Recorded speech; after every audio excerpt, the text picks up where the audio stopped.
벌써 9월 첫 주입니다. 달력을 이렇게 8월 달력을 찢으면서 벌써 9월이. 근데 항상 올해는 어떤 느낌이냐면 이렇게 2021년이 따로 있는 게 아니라 왠지 2020년하고 세트로 묶어서 코로나19 때문에 모든 상황이 거기에 맞춰지다 보니까 코로나19의 그 시대의 연장선 같은, 그래서 특별하게 2020년과 2021년이 한 세트처럼 느껴졌는데 벌써 9월입니다. 9월. 이제 가을이 오고, 그리고 이제 겨울이 가면, 겨울이 오고 또 겨울이 지나면 또 한 해를 또 넘어가게 되죠. 빠른 시간 속에서 그런 고민을 합니다. 우리는 그동안 이 살아온 삶을 뒤돌아볼 때 우리는 잘 살았는가? 또 과거에 잘 살았어도 또 중요한 게 현재죠. 우리가 사람들이 항상 과거, 현재, 미래를 이야기할 때 또 현재 모습을 보면서 지금 나는 제대로 하고 있는가? 그래서 동시에 또 우리는 또 미래를 보게 되죠. 전혀 나를 예측할 수 없는 미래지만 또 앞으로 미래는 우리가 또 어떻게 살아가야 될 것인가? 그런 고민을 할 때 결국 그런 생각의 가장 종착점은 하나님의 뜻을 찾는 것이다 라는 생각으로 마무리가 됩니다. 우리가 그리스도인이기에 또 우리가 하나님의 자녀이기에 우리 아버지 된 하나님의 뜻이, 그리고 아버지께서 원하시는 삶, 그것을 우리가 살아왔고 또 지금 살아가고 또 앞으로도 살아가야 되겠다라는 결론이죠. 그러면서 오늘 첫 주를 맞이하면서 우리가 8월 셋째 주에 말씀을 나누었던 요한복음 17장 13절에서 19절의 말씀을 중심으로 주께 주신 이들을 위한 기도의 두 번째 말씀을 이어가려고 합니다. 정확하게는 성경의 본문이 증거하는 대로 세상에서 내게 주신 사람들을 위한 기도라는 제목이죠. 우리가 이 말씀에 좀 더 집중해야 되는 이유는 예수님께서 그냥 보편적 만인 세상 사람을 위한 기도가 아니었기 때문에 그렇습니다. 특히 이 요한복음 17장은 이제 마지막 때가 예수님의 공생애죠. 이제 잡히시게 되고 이런 이제 절정을 향해, 십자가의 고난을 향한 절정을 향해 나가시기 직전에 제자들을 향한 기도이기에 그냥 평범한 보편적인 세상을 위한 기도라기보다는 기도가 아닌 제자들을 위한 기도. 근데 성경에는 제자라고 얘기하지 않고 뭐라고 말합니까? 세상에서 내게 주신 사람들을 위한 기도라고 표현할 수 있죠. 그러니까 하나님께서 나에게 주신, 아버지 것이었는데 나에게 주신 이들, 그들을 위해서 내가 예수님께서 특별히 기도하겠다라고 선언을 하신 것이죠. 그래서 우리가 이 기도의 본문을 살펴보면서 우리가 중요한 것을 저번에 함께 나누었죠. 그러니까 첫 번째는 아버지께서 예수 그리스도께 주신 그들은 누구였는가였죠. 그들은 어떤 이들이었는가. 정확히는 이제 제자들이지만 과연 제자들은 어떤 이들이었나를 우리가 말씀을 나누었습니다. 그러니까 분명한 것은 제자들은 아버지 것이었고, 그리고 예수 그리스도를 통해서 아버지를 알게 된 이들이었습니다. 그러니까 제자들이 하나님을 제대로 몰랐죠. 근데 예수 그리스도를 통해서 아버지, 하나님이 어떤 분인지, 하나님의 성품을 알게 됐고, 하나님의 뜻을 알아갔고, 하나님의 일하심을 알게 된 이들. 그러니까 하나님을 알아간 이들이 그들입니다. 그리고 그들은 예수 그리스도를 아는 이들이었습니다. 그들을 가르치고 스승이라고 따랐던 예수 그리스도가 어떤 분인지를 정확히 알고 있었다는 거죠. 그리고 마지막으로 그들은 어떤 이들이었냐면 바로 하나님의 말씀을 지킨 이들이었습니다. 지킨 이들. 죄송합니다. 갑자기 콧물이 9월이라고 아침에 청소를 좀 했더니 먼지 때문에 그런지 좀 죄송합니다. 그들은 하나님의 말씀을 지킨 이들이었습니다. 지킨 이들. 바로 그런 이들을 향해서 예수님께서 기도하시죠. 그러니까 결국 이것은 오늘날 우리에게 적용하자면 우리가 특별한 기도를 우리가 받고자 한다면 오늘 성경에서 예수님께서 하신 그 기도가 우리를 향한 기도가 되기 위해서는 우리는 보편적인 세상 일반인이 돼서는 그 기도에 우리를 향한 기도가 될 수 없습니다. 성경대로 세상에서 예수님께 주신 사람들이 되려면 바로 이들의 모습처럼 우리가 하나님을 아는 자들이어야 되고 예수 그리스도를 아는 자여야 되고 그리고 하나님 말씀을 지키는 이들이어야 됩니다. 그럴 때 이 본문이 우리에게 유효한 것이고 이 본문의 기도의 축복이 우리를 향한 것이고 그러기에 저와 여러분들이 이 말씀을 나누면서 먼저 우리가 이 기도의 대상이 됐던 세상에서 예수께 주신 그 사람들이 바로 저와 여러분이 되기를 주 예수 이름으로 축원합니다. 그러면서 우리가 나눴던 한 가지가 시작이 뭐였냐면 예수님께서 기도하시면서 가장 먼저 하신 기도가 무엇이었는가? 이게 이제 실질적으로 가장 중요한 것이죠. 하나 되게 하는 기도였습니다. 하나 되게 하는 것. 여러분, 사람이 하나 되는 것이 어렵죠. 우리가 말씀을 나눈 거죠. 왜냐하면 다양한 성격과 다양한 삶과 환경 속에서 살아가고 살아왔기 때문에 그렇습니다. 그러나 성경은 뭐라고 말하냐면 하나가 되라고 말합니다. 그럼 과연 무엇으로 하나가 되겠습니까? 세상 사람들이 하나 되는 모습을 보면 물질 때문에 하나 될 수 있죠. 어떤 큰 이윤이 생긴다면 그것 때문에 사람들이 확 몰려들지 않습니까? 그래서 사기를 당하는 이유가 뭐냐면 돈 때문에 몰려들어가지고 사기를 크게 당하지 않습니까? 대부분 대한민국에서 굵직굵직한 사건들 보면 어마어마한 피해가 나는 그 숫자를 보면 어떻게 이렇게 피해가 날 수 있지? 근데 그들의 공통점이 하나였죠. 어떤 이윤을 향해서 확 달려들었을 때 큰 문제가 발생함을 보게 되죠. 또 권력 때문에 하나가 되는 모습을 보게 됩니다.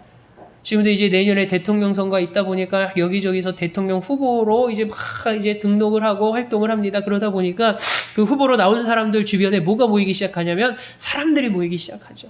많은 사람들이 모여서 요즘에 유행하는 말로 원팀, 하나됨을 막 자랑하고 막 구호를 외치지 않습니까? 권력을 향해서 하나 될 수도 있죠. 그러나 오늘 성경에서는 하나가 될 수 있는 것은 바로 오늘 성경에서는 하나님의 이름으로 그들이 하나 됐음을 성경은 말합니다. 하나님의 이름으로. 그러니까 세상의 물질과 세상의 권력과 세상의 명예로 하나 되는 건 한순간이라는 거죠. 잠시뿐이라는 거죠. 우리가 근본적인 하나가 되기 위해서는 결국 하나님의 이름으로 믿음과 신앙 안에서 하나가 될 수 있음을 말합니다.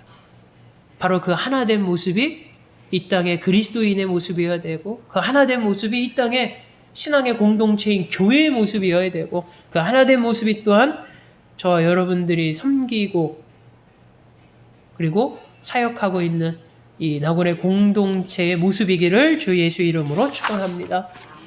그러면서 이제 우리가 그 다음에 예수님께서 기도하신 내용을 살펴봤더니 바로 기쁨에 대한 기도를 했음을 보게 됩니다, 여러분. 기쁨을 기도했다라는 것. 그래서 오늘 본문 말씀의 13절에 이렇게 시작하죠. 지금 내가 아버지께로 가오니 내가 세상에서 이 말을 하옵는 것은 그들로 내 기쁨을 그들 안에 충분히 가지게 하려 함이니이다. 아멘. 여러분, 예수님의 기도 제목의 가장 첫 출발은 바로 하나됨이었습니다. 제자들의 하나됨, 공동체의 하나됨. 두 번째는 그들이 바로 기쁨이 충만하게 있는 것. 여러분, 기쁨이 헬라어로 카라입니다. 카라. 우리가 좀 익숙하죠. 카라라는 단어에 꽃 이름에도 카라가 있었고 옛날에 뭐 이런 얘기하면 이제 시대에 너무 옛날 사람인데 막 카라라는 그룹도 있었습니다. 그것처럼 카라라는 말이 익숙하긴 한데 이 카라가 헬라어로 여러분 기쁨이라는 뜻입니다. 기쁨이라는 단어죠. 근데 이 기쁨은 예수 그리스도의 기쁨이 너희 안에 충만히 있기를 바라기를 기도하셨습니다. 그러니까 예수 그리스도의 기쁨이라는 것은 아마 이 세상에서 최고의 어떤 최상급의 기쁨이라고 말할 수 있겠죠. 그렇지 않겠습니까? 우리가 기쁨하는 모습을 볼 때 저마다 다른 모습들이 있죠. 기쁨하는. 어떤 사람은 미식가는 맛있는 걸 맛보고 맛있는 걸 먹을 때의 기쁨이 있을 것이고 산악인 같은 경우는 이렇게 어렵다는 산을 정복했을 때, 등정했을 때의 이 기쁨이 가장 큰 기쁨이겠죠, 그들에게는. 어린아이들은 저희 예진 학교가 안 간다는 것이 가장 큰 요즘 기쁨입니다. 요일도 개념도 좀 약하니까는 내일 토요일이야? 그럼 토요일 학교 안 가네? 그러면 입이 제일 큰 기쁨인 것 같아요. 요즘에 우리 예진이의 가장 큰 기쁨은 학교 안 가는 것의 기쁨이 가장 큰 기쁨이죠. 여러분, 세상에서의 기쁨은 다 다릅니다. 그리고 기쁨의 근원도 다르죠, 여러분. 그러나 그 기쁨의 크기가 다 다르고 모양은 달라도 우리가 생각할 수 있는 것은 예수 그리스도의 그 기쁨보다 더 큰 기쁨, 그 이상의 기쁨이 있을까? 저는 없을 거라고 생각을 합니다. 근데 오늘 성경에서 예수의 기쁨이 바로 너희 안에 충만히 가지기를 주님께서 기도하신 모습을 보게 됩니다. 한마디로 얘기하자면 주님께서 지금 느끼신 그 기쁨, 갖고 계신 기쁨이 제자들에게도 있기를 원하는 거죠. 제자들도 똑같이 느끼기를 원하는 것. 그래 달라고 지금 기도를 하는 것입니다. 바로 예수의 기쁨이 제자들도 경험하기를 원하는 것이죠. 이 성경에 뭐라고 말합니까, 여러분? 충분히라는 말이 쓰지 않습니까? 충분히. 그러니까 예수의 기쁨을 제자들이 약간 그냥 좀만 맛보기로 맛봤으면 좋겠다. 아니면 내 기쁨이 이렇게 큰데 이 중에 조금이라도 그냥 제자들이 느꼈으면 좋겠다. 일부만 느꼈으면 좋겠다. 그게 아니라 충만히 느낀다는 거는 예수의 기쁨이 그대로 제자들에게 전달되고 제자들도 느끼기를 원하시는 주님의 기도라는 것이죠. 여러분, 예수 그리스도의 기쁨이 그들 안에 충만히 가지게 한다라는 것은 예수의 기쁨을 그들도 소유하기를 지금 주님께서 원하시는 것입니다. 이 대단한 기도지요, 사실. 우리가 얼핏 봤을 때는 그냥 그 기쁨이 그냥 제자들도 기뻐하기를 그냥 기도하셨구나. 그게 아니라 예수의 기쁨이 그들이 소유할 수 있도록, 완전히 소유할 수 있도록. 그럼 여러분, 예수의 기쁨의 근원이 무엇입니까? 예수는 과연 어떤 기쁨입니까? 제가 앞서 말한 것처럼 미식가들의 기쁨은 맛있는 음식을 발견했을 때 기쁨, 맛봤을 때 기쁨이고, 산악인의 기쁨은 산을 정복했을 때에서 오는 기쁨이죠. 그럼 여기서 말한 예수 그리스도의 기쁨은 어떤 기쁨입니까? 저는 말씀을 막 묵상하고 준비하면서 예수의 기쁨, 예수님이 가지신 기쁨은 그 세상의 어떤 기쁨보다도 비교할 수 없을 정도로 가장 큰 기쁨이고 가장 상급의 기쁨인데, 과연 그 기쁨은 어디로부터 오는 기쁨일까? 무엇 때문에 오는 기쁨일까? 우리 예진이처럼 학교 안 간다는 그럼 어떤 원인이 있을 거 아닙니까? 근데 오늘 성경은 예수의 기쁨은 신적 기쁨이라고 말할 수 있습니다. 신적인 기쁨. 신적인 기쁨이라는 것은 무엇을 의미하냐면 우리가 이 땅에서 어떤 인간적인 활동, 인간들로 인해서 사람들 사이에서 어떤 오는 그런 기쁨이 아니라 하나님으로부터 오는 기쁨이라는 거죠. 하나님으로부터 오는 기쁨. 그것이 신적 기쁨이라고 표현하는 것입니다. 그럼 하나님으로부터 오는 기쁨이 무엇이냐면 하나님과 연합됨으로, 하나님과 하나됨으로, 하나님과 동행함으로써 비롯된 느껴지는 기쁨이 바로 예수의 기쁨이었다는 거죠. 그래서 여러분 본문 말씀 앞에 말씀을 계속 묵상하면은 예수님께서 무엇을 계속 간주하냐면 하나님과의 관계를 계속 얘기합니다. 아버지의 소유를 바로 너희를 보내서 나의 소유가 됐고, 하나님이 나를 거룩하게 하신 것처럼 나도 너희를 거룩하게 할 거고, 내가 세상에 속하지 않은 것처럼 너희도 세상에 속하지 않았고, 하나님과의 관계 속에서 계속 얘기하죠. 우리가 하나님이 나와 예수 그리스도 하나님의 하나됨 같이 너희도 하나 되기를 위해서 기도하는 모습도 성경에 기록되어 있죠. 하나님의 관계. 그래서 여러분, 이 예수의 기쁨은 어떤 인간의 활동과 인간의 이 땅의 삶 가운데서 오는 기쁨이 아님을 성경은 분명히 말합니다. 하나님으로부터 오는 기쁨. 정확히는 오늘 성경의 본문대로 예수 그리스도와 하나님과의 연합됨으로부터 오는 기쁨. 하나됨으로부터 오는 기쁨. 하나님과 동행함으로 오는 기쁨. 그 기쁨이 최고의 기쁨이었다는 거죠. 여러분, 이 땅에서 우리도 기뻐하면서 살아가야 됩니다. 기쁨이 늘 넘쳐야 되죠. 그 기쁨의 원인은 다양할 수 있습니다. 자녀의 재롱을 보고 기쁠 수도 있고, 또 어떤 내 주변의 상황들이 잘 되는 것, 내 사업이 잘 되는 것, 이런 모든 것들이 다 기쁨의 원인이 될 수 있습니다. 내 건강이 나아지는 것도 기쁨이 될 수 있고, 어떤 내 교육 관계가 점점 확대돼 가고 인맥이 많아지는 것고 주변에 좋은 사람들이 많아지는 것도 내 기쁨이 될 수 있습니다. 근데 중요한 것은 그 기쁨도 우리에게 중요하지만 가장 본질적인 기쁨은 우리에게 항상 있어야 된다는 거죠. 그리고 그것이 가장 우선순위에 있어야 됩니다. 바로 예수가 가졌던 기쁨, 예수 그리스도의 기쁨이 우리 가운데 있어야 함을 오늘 성경은 말합니다. 하나님과의 관계에서 오는 기쁨, 그것이 가장 큰 기쁨이고 가장 본질적인 기쁨이고 그것이 저와 여러분의 가장 소중한 기쁨이 되기를 주 예수의 이름으로 축원합니다. 그래서 여러분, 제자들이 그리스도와 연합된 삶을 사는 가운데 나타나는 열매로 이 기쁨을 이 제자들도 소유하기를 주님께서는 원하셨습니다. 근데 여러분, 이 기쁨의 또 하나의 의미는 하나님의 일하심의 성취에 관한 기쁨입니다. 그러니까는 이 예수의 기쁨은 첫 번째는 하나님과 연합된 하나됨, 동행함으로써의 그 기쁨. 그리고 또 하나의 이 기쁨의 의미는 바로 하나님의 일하심으로 인해서 성취돼 가는 것에 대한 기쁨. 그래서 주님 본문을 보면은 주님께서 뭘 기뻐하시냐면 하나님께서 나와 동행하시는 게 그냥 당연히 단순한 동행이 아니라 하나님이 계획하셨고 그 구속의 사역에 이루기 위해서 하나씩 하나씩 이뤄가시는 가운데에서 예수 그리스도는 큰 기쁨을 고백합니다. 오늘도 마찬가지죠. 오늘 우리가 누려야 할 기쁨은 하나님과 동행함으로 하나님 주신 그 기쁨이면서 동시에 우리를 향한 하나님의 일하심이 성취되어 가는 것에 대한 기쁨이 우리 가운데 있길 원합니다. 어떻게 보면 우리가 살아가면서 가장 바라는 기쁨이 사실은 이 두 번째 기쁨일 경우가 많습니다. 우리가 막 하나님 앞에 기도하죠. 하나님이 응답을 주십니다. 말씀으로 약속하십니다. 근데 분명히 하나님이 들어주시고 들어주실 거는 확신이 있는데 그 일하심의 성취가 더디될 때 우리가 많이 초조하죠. 그래서 언제 우리가 가장 기쁘냐면 우리를 향한 하나님의 약속이 이루어졌을 때, 성취되어 갔을 때, 그때 우리는 어마어마한 기쁨을 느끼지 않습니까? 내 기도 제목에 응답받았어. 내가 이렇게 기도했는데 하나님께서 내 기도보다도 더 크게 응답하셨어. 우리가 그렇게 고백하지 않습니까? 그때 우리의 모습이 얼마나 큰 기쁨 가운데 있습니까?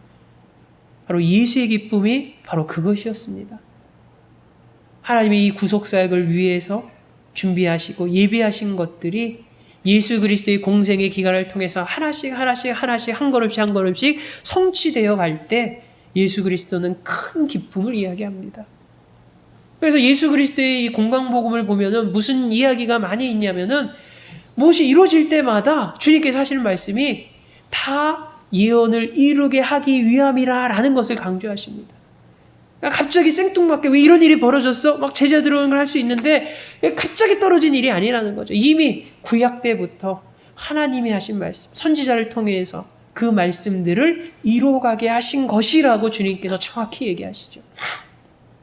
하나님의 일하심의 성취에 대한 기쁨, 바로 그 기쁨이 또한 저와 여러분의 기쁨이 되기를 주 예수 이름으로 축원합니다. 그러면서 우리가 한 가지 더 보고자 하는 이 기쁨은 바로 순간적인 기쁨이 아니라는 것이죠. 여러분, 앞서 제가 세상에서 주는 기쁨을 잠시 이야기했죠. 미식가도 얘기하고 산악인도 얘기하고 우리 예진 예지도 비유를 들었는데 여러분, 그 기쁨은 잠시입니다. 제가 증명할 수 있는 게 오늘 저희 집에 잠깐 방문하면 예진 예지가 저녁 때 내일 월요일이야? 학교가? 그리고 얼굴을 보십시오. 그러면 어제 금요일에서 토요일에 학교 안 가면 기쁨이 넘쳤던 게 하루 만에 내일 학교가 그러면 학교를 왜 가야 되는 애부터 시작해서 또 그 얘기가 반복됩니다. 기쁨이 사라졌다는 거죠. 기쁨이 사라집니다. 여러분, 미식가는 어떻습니까? 저는 산악인하고 저는 거리가 멀습니다. 저는 산을 별로 좋아하지 않고 산에 올라가서 의외로 산에 잘 올라갑니다. 가끔 목사님들이랑 이렇게 모여서 산에 한번 가자면 막 놀래면서 원래 평소에 산 잘 타? 막 이러는데 그게 아닌데 의외로 산은 잘 타는데 막 산에 올라가 막 거기에 막 취미가 있어서 그런 쪽은 아니고 오히려 이게 미식가 쪽처럼 먹는 거에 즐거움이 있습니다. 그러다 보니까 저도 여기에 공감하죠. 맛있는 맛집을 발견했을 때의 기쁨, 맛있는 거 왔을 때의 기쁨. 근데 그 배가 차고 한 끼 먹고 나오면 그 기쁨은 사실 사라집니다, 여러분. 점심때 먹으면 저녁 먹을 때쯤 되면 사라집니다. 저녁 먹는데 확 점심때가 생각이 그 맛집에서 저녁 먹지 않습니다. 다 잊어버리고 기쁨 사라지고 저녁에 대한 기쁨으로 또 이렇게 하죠. 우리의 삶이 그렇습니다, 여러분. 기쁨은 세상에 주는 기쁨은 여러분 정말 잠시입니다. 근데 오늘 성경에서 말한 예수의 기쁨, 우리가 소유할 예수의 기쁨은 어떻습니까, 여러분? 머물고 있는 기쁨이다. 머물고 있는 기쁨. 요즘 작년에는 그렇게 비가 많이 내렸는데 올해는 비가 많이 안 왔죠. 비유가 뭐 비로 하기에는 좀 뭐하지만 우리가 세상에서 오는 비유는 그냥 잠깐 스쳐가는 소나기 같은 그런 기쁨입니다. 소나기도 비 오네 그러지만 그게 많이 가요. 뭐 한두 시간이면 그냥 지나가죠. 언제 그랬냐뇨 쨍 하고 뜨죠. 근데 예수의 기쁨, 머무는 기쁨은 마치 우리가 장마철에 비가 오면 언제 장마가 계속 그 장마 전선이라는 게 사실 머물러 있기 때문에 비가 계속 오는 거 아닙니까? 머물고 있기 때문에. 예수의 기쁨은 여러분 지나가는 기쁨이 아니라 머무는 기쁨입니다. 머무는 기쁨. 저와 여러분 상황 가운데 머무는 기쁨. 그래서 주님께서 이 제자들을 향해서 한 기도는 오늘날 우리를 위한 기도고 주님은 우리를 향해서 기도하고 계시다는 거죠. 주님께서 소유하셨던 그 기쁨이 저와 여러분도 소유하기를 주님은 원하시고 기도하셨습니다. 세상이 줄 수 없는, 세상과 비교할 수 없는 최상의 기쁨. 하나님과 동행함으로, 하나님과 연합됨으로, 하나님과 하나됨으로 우리에게 오는 기쁨. 하나님의 일하심이 성취되어 가는 가운데 우리에게 오는 그 기쁨. 그 머무는 기쁨이 바로 저와 여러분이 소유하는 주님의 기쁨이 되기를 주 예수 이름으로 축원합니다. 주님께서 그 다음 하신 기도는 바로 이 땅에서 이기기 위함을 기도하셨습니다. 이 땅에서. 여러분 주님께서 이제 기쁨을 이야기하시고 그 다음의 기도는 바로 그들이 세상에서 악에 빠지지 않게 보존하시기를, 지켜주시기를 주님께서 기도하셨음을 보게 됩니다. 여러분, 제자들은 세상 속에서 사명을 갖고 살아가는 이들이죠. 근데 그들의 사명은 쉬운 사명이 아닙니다. 위험한 사명입니다. 왜냐하면 그리스도를 증거하는 사명이기 때문에 그렇습니다. 그렇기 때문에 이런 위험한 사명을 그들이 감당해야 되기 때문에 예수님께서는 그들이 갖춰야 할 장비와 그들을 보호해 주시기 위해서 기도하심을 오늘 성경에서 보게 됩니다. 여러분 중요한 것은 성경의 표현대로 내가 비옵는 것은 그들을 세상에서 데려가시기를 위함이 아니요 다만 악에서 빠지지 않게, 죄짓지 않게, 실족하지 않게, 넘어지지 않게 보존, 지켜주시기를 위함이라고 기도합니다. 이게 상당히 중요한 것을 의미하죠. 여러분, 저와 여러분이 이 땅에서 살아가는 삶이 우리는 어떤 생각으로 이 땅에서의 삶을 살아가고 있습니까? 그러니까 어떤 분은 이 땅의 삶을 계속 살아가는 가운데 이 땅의 삶이 빨리 지나가기를 원하기를 생각하는 분들이 있습니다. 특별히 이제 몸이 많이 아프거나 병이 있거나 어떤 힘든 문제가 있을 때 그런 분들은 대부분 무슨 생각하냐면 이 땅의 삶이 빨리, 그래서 이제 크리스찬인 경우는 그런 생각을 많이 하시죠. 주님께서 빨리 오셨으면 좋겠다. 반대로 거꾸로 생각하는 사람들도 있죠. 빨리 끝나는 것이 아니라 좀 오래 갔으면 바라는 것. 그러니까 똑같은 인생을 살아가지만 이 인생을 바라보는 자세, 인생을 향한 태도가 사람마다 제각각입니다. 제각각. 다양하다는 거죠. 옛날에 제가 중학교 때, 중3 때 아직도 있지 않네요. 중3 때 이제 수업 시간에 이제 워낙 자율학습 시간에 너무 떠들어서 이제 담임 선생님이 너무 화가 나셔가지고 운동장으로 집합을 시켰습니다. 학교가 끝나고 수업이 다 끝나고. 그러면 모이면은 뭐 하냐면 벌 받아야 되는데 똑같이 벌 받으면은 차라리 낫고 하는데 제가 개인적으로 제일 싫어하는 벌, 다른 친구들도 그랬던 것 같아요. 선착순 뺑뺑이. 이거는 제가 봤을 때 불공평한 벌칙이라고 생각하는 것 중 하나입니다. 그냥 똑같이 그냥 손 들고 있거나 똑같이 엎드려 뻗쳐하면 그냥 똑같이 힘들고 이제 똑같이 고통을 똑같이 들고 똑같이 단체 생활이니까 그런데 여러분 사실은 이 선착순으로 뭔가 이렇게 뺑뺑이로 돌리는 거는 사실 능력의 차이가 많이 나거든요. 그래서 누가 제일 유리하냐? 탁월한 운동 감각과 체력을 갖고 있는 친구들은 아주 유리합니다. 쉽게 말해서 운동 잘하는 친구들. 그래서 저기 가산중학교 나오지 않았어요? 가산중학교 가면 저기 골대가 있는데 한 바퀴 선착순 그러면은 그 당시 6학년 중3 때 저희 반 수가 50명 가까이 됐습니다. 그때도 많았죠. 50명이면. 그 50명의 그냥 남자들이요. 흙먼지를 일으키면서 소떼들처럼 한 바퀴 왔을 때 누가 탁 오냐면 선착순 10명만 딱 5명 딱 이렇게 부르면 우르르 가지만은 정말로 빠른 친구들 5명이 탁 옵니다. 그럼 걔네들은 더 이상 뛰지 않고 탁 거기서 엎드려 뻗쳐 있어. 그럼 나머지 45명 어떻게 됩니까? 이제 이런데 또 선생님이 외치죠. 선착순 5명! 그리고 또 45명 또 우르르 정말 개떼들처럼 막 뛰었는데 그러다 보니까 어떤 문제가 있냐면 똑같이 벌을 받지만 선착순으로 5명 오거나 그 다음에 딱 온 친구들은 엎드려 있으니까 벌 받는 느낌도 없죠. 쟤네들은 뛰는데 자기는 엎드려 있으니까 편하니까 이게 벌고 이 기합 시간이 오래 가도 상관이 없다는 겁니다. 빨리 안 끝나도 된다는 거죠. 이미 자기도 선착순 들어왔으니까.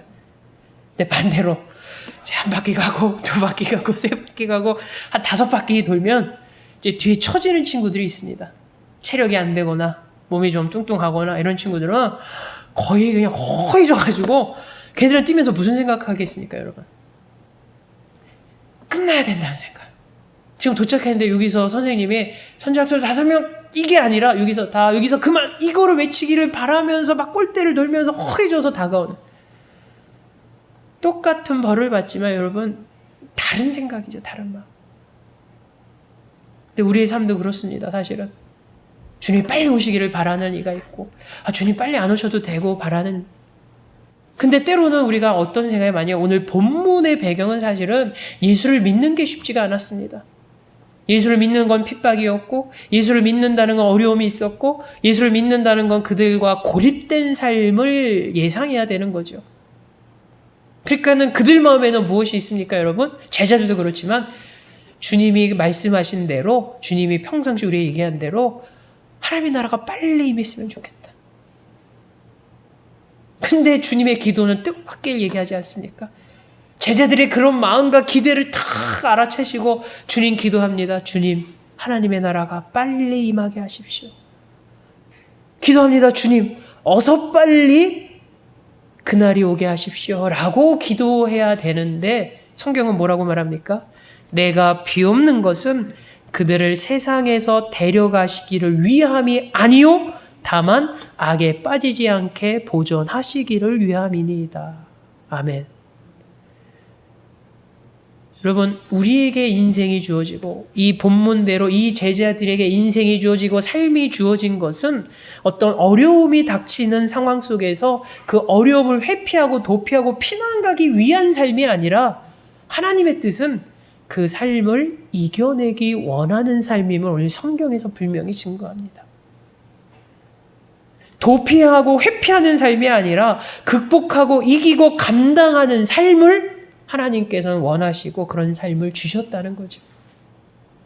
그래서 뭐라고 말합니까?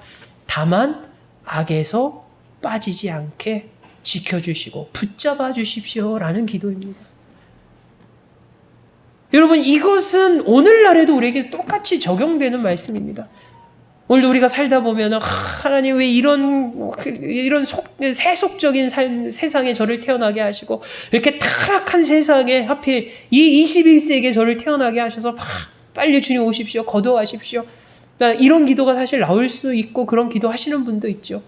그러나 오늘 성경에서 우리에게 허락하신 삶은 그 삶이 21세기든 20세기든 100년 전이든 1000년 전이든 상관하지 않고 무관하고 이 땅에서 우리에게 주어진 삶이 충실하게 살아가기를 하나님은 원하십니다.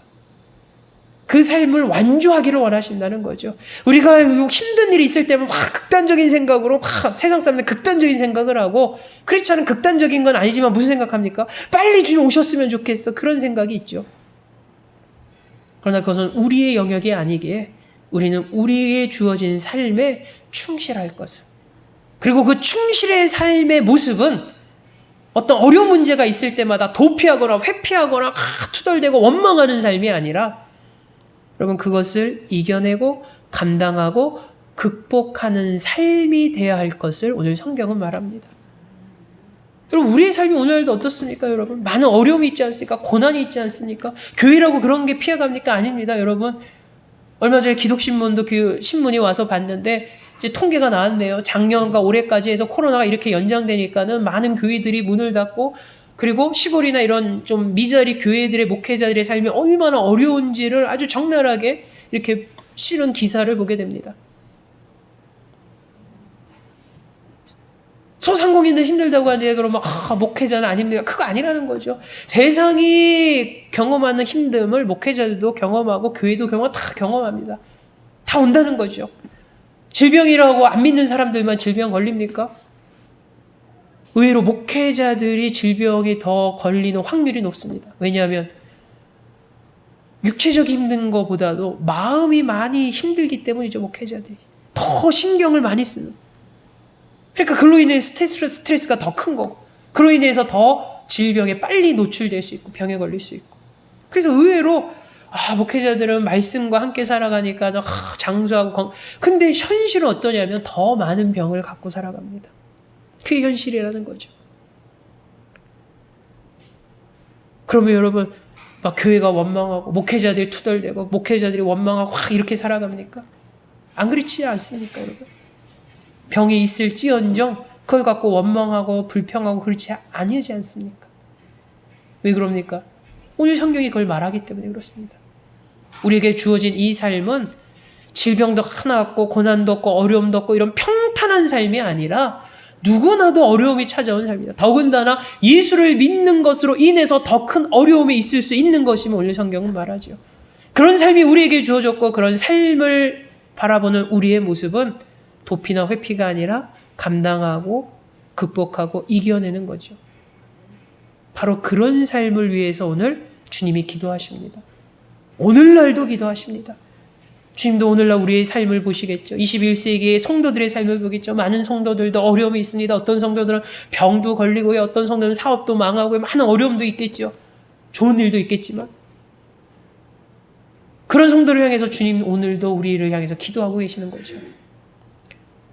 데려가기 위함이 아니라 이 땅에서 악에 빠지지 않게 보호하시고 지켜주시기를 주님께서는 기도하고 계심을 오늘 성경은 이야기하고 있고 그러기에 우리는 이 땅의 삶을 도피나 회피하고 불평하고 원망의 모습이 아니라 이 땅에서 감당하고 극복하고 이겨내서 승리의 삶을 살아가는 귀한 성도의 삶이 저와 여러분의 삶이 되기를 주 예수 이름으로 축원합니다.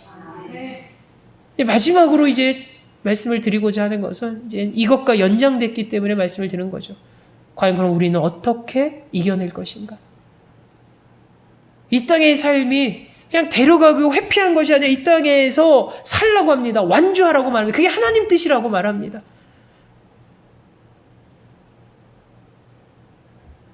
그럼 어떻게 완주합니까?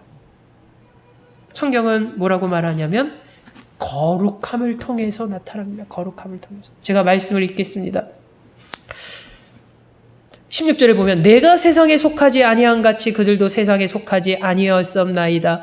그들을 진리로 거룩하게 하옵소서. 아버지의 말씀은 진리니이다. 아버지께서 나를 세상에 보내신 것 같이 나도 그들을 세상에 보내었고 또 그들을 위하여 내가 나를 거룩하게 하오니 이는 그들도 진리로 거룩함을 얻게 하려 함이니이다. 아멘. 여러분, 왜 이들이 이 땅에서 힘들어하고 어려워하고 고난이 있고 힘듦이 있습니까? 그게 너무 힘드니까는 제자들의 입장에서는 데려가 주시길 원하지만 하나님 뜻은 데려가는 것이 아니라 네가 이 땅에서 끝까지 완주하면서 하나님이 너를 지켜주시고 보호하시기를 나는 기도해라는 거 아닙니까 오늘? 왜 그러냐면 오늘 성경에 그것이 말하고 있습니다. 너희가 세상에 속하지 아니었기 때문이라고 말합니다. 세상에 속하지 아니었기 때문에. 성경에서 분명히 말하죠. 내가 세상에 속하지 아니한 것 같이 너희도 세상에 속하지 아니었다라고 말합니다. 그래서 공격을 받는 것이고 그래서 핍박을 받는 것이죠. 여러분, 세상에 속하지 않는다는 것이 무엇입니까? 세상의 기준을 따르지 않기 때문에 그것으로 인해서 많은 공격을 당합니다. 그럼 이거는 여러분 꼭 신앙적인 면이 아니라도 우리가 주변에서 경험하게 되는 일 아닙니까? 세상에 어떤 룰대로 하는데 어떤 사람이 왜 그렇게 해야 돼? 그건 좀 아닌 것 같아 하고 거부하면 어떻게 합니까? 공격이 다가오죠. 공격. 야, 지가 뭐라고 말이야. 지만 똑똑해?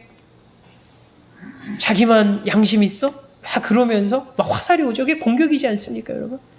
자기의 기준, 자기의 룰을 따르지 않음으로 인해서, 그 집단의 룰을 따르지 않음으로 인해서 집단의 공격이 들어갑니다, 여러분. 가끔 뉴스에 보면 내부 고발자에 관한 어려움이 가끔 뉴스에 종종 나옵니다. 그 집단 내 부조리를 고발했는데 100이면 100 하는 얘기가 후회한다고 합니다. 괜히 했다고. 그래서 자기는 바른 일이라고 옳은 일이라서 그래서 지적을 하고 그래서 얘기를 하고 그래서 신고했는데 결과적으로 어떻게 했냐면 자기가 공격을 당하고 적이 됐다는 거죠. 그 집단 내에서 받아들여지지 않았다는 거죠. 자기는 선한 의도로 양심껏 했지만 자기 집단 내는 것을 선하게 보지 않고 양심으로 보지 않는다는 거죠. 배신자로 본다고 한다. 배신자. 그게 세상입니다, 여러분. 그게 세상. 근데 왜 우리가 공격을 받습니까? 그리스도인들이 왜 핍박을 받습니까? 세상에 속하지 아니하였기 때문입니다. 그럼 세상에 속하지 않고 우리는 어떻게 가야 됩니까? 세상에 속하지 않고 우리는 하나님의 말씀대로 가야 되는 거죠. 그래서 우리는 말씀 가운데 더욱 거룩해져야만 합니다, 여러분. 어설프게 말씀 가운데 있으니까 우리가 공격당해서 확 주저앉죠. 말씀에서 굳건히 들어가면 이긴다는 거죠, 여러분.